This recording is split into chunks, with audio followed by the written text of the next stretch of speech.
आप देख रहे हैं कल का बाजार और लेते हैं कुछ सवाल सोशल प्लेटफॉर्म से। पहले ट्विटर की तरफ रुख कर लेते हैं। गगन का एक सवाल है, इन्होंने भेजा है अदानी पार पर। पंकज जी जानना चाहते हैं कि अदानी पार में नई इन्वेस्टमेंट्स इन लेवल्स पर कैसी रहेगी, क्या व्यू है इन्वेस्टमेंट पॉइंट ऑफ व्यू से, बताइए। जी, अदानी पावर के अंदर थोड़ा सा होल्ड करने की सलाह रहेगी यहाँ पे नई पोजीशंस को। अगर ये पोजीशंस आप पहले से कैरी कर रहे हैं तो इसको संभालना होगा, लेकिन अगर आप नए पोजीशंस की सोच रहे हैं तो मुझे लगता है कि 132 135 की रेंज है, ये एक प्रोमिनेंट रेंज रहेगी यहाँ पे, वहां पे खरीदारी करना होगा। आज जिस तरीके से ये काउंटर के अंदर एक बड़ा पैनिक देखने मिला है, हो सकता है कि कल खुलते बाजार में भी और अच्छी गिरावट यहाँ पे परसिस्ट होती हुई नजर आए। 130 132 की रेंज के अंदर इसमें खरीदारी की सलाह रहेगी, वो भी स्टैगर्ड वे से। कैपिटल थोड़ा कम कम डिप्लॉय करना है। पर्टिकुलर ये काउंटर अदानी के सारे ग्रुप से अगर कंपेयर करते हो तो ये थोड़ा ज्यादा वीक काउंटर नजर आ रहा है। ओके, एक सवाल और लेते हैं। पिंकू ने भेजा है टॉलब्रोस ऑटो पर 600 शेयर्स हैं टॉलब्रोस ऑटोमोटिव के, 89 की बाइंग है, कुछ समय के लिए रख सकते हैं, क्या व्यू?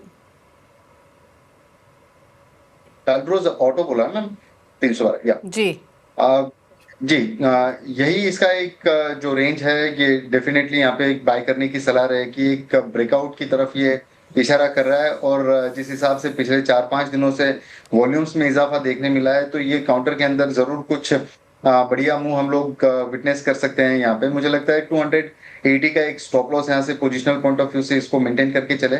ऊपरी लेवल में टारगेट इसके 360 390 तक देखने मिल सकते हैं।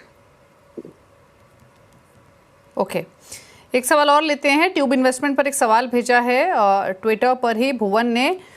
50 शेयर्स हैं, 3056 की बाइंग है, शॉर्ट टर्म और लॉन्ग टर्म दोनों पॉइंट ऑफ व्यू से इनको सलाह चाहिए। देखिए, अगर शॉर्ट टर्म के लिए अगर आप देख रहे हैं तो मुझे लगता है कि आप कॉस्ट टू कॉस्ट का एक स्टॉप लॉस यहाँ पे ट्रेल करके चलिए। मोमेंटम में रहेगा ये स्टॉक। पिछले 5-6 दिनों से कंटिन्यूअसली एक गिरावट देखने मिली है इसके अंदर, और गिरावट यहाँ से 3220 की रेंज तक देखने जरूर मिल सकती है। वहां पे ऐड करने की सलाह रहेगी। और ये काउंटर में अल्टीमेट जो ट्रेडिंग के टारगेट्स नजर आ रहे हैं 3450 तक के नजर आ रहे हैं। अगर आप पोजिशनल पॉइंट ऑफ व्यू से अगर इसको देख रहे हैं तो 3000 के एक स्टॉप लॉस के साथ में इसमें पोजीशंस बनाए रखे। ऊपरी लेवल में 3600 और 3800 के दो टारगेट्स नजर आते हैं। रोहिणी का सवाल है IRCTC पर 652 की बाइंग है, लॉन्ग टर्म व्यू है, टारगेट्स जानना चाहती हैं।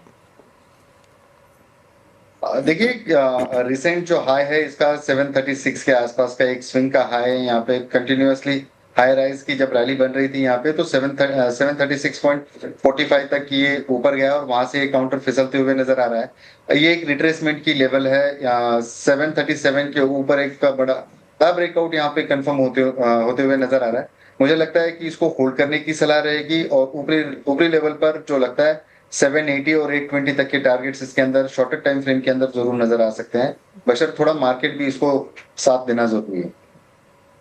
ओके, जितेंद्र का सवाल है सुमितोमो केमिकल पर 590 की बाइंग है, लेकिन व्यू लॉन्ग टर्म का है, क्या करें?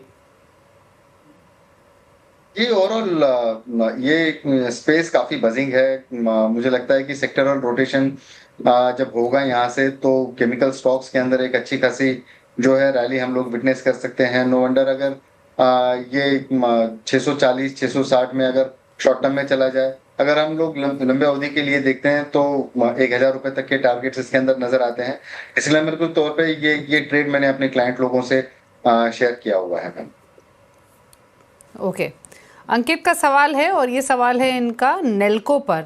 इन्होंने 852 की बाइंग है, 120 शेयर्स हैं, लॉन्ग टर्म व्यू है।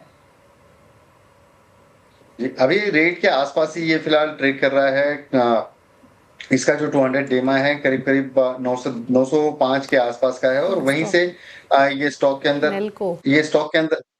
सॉरी नेल्को नहीं, नाल्को की बात नहीं, नेल्को की बात ही हो रही है। आप सही बोल रहे हैं पंकज जी, NELCO। जी, मैं यहाँ पे नेशनल एल्यूमिनियम दिखा। तो मुझे लगता है कि 905 के ऊपर ये काउंटर काफी रैपिडली ऊपर जा सकता है।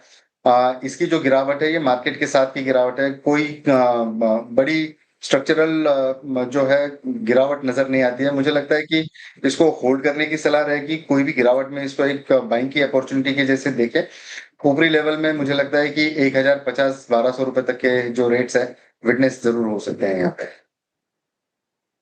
चलिए, तो ये राय रही नेल्को पर, और इसी के साथ शो को समेटने का भी वक्त है। कोई क्लोजिंग कमेंट, कोई डिस्क्लोजर आपकी तरफ से पंकज?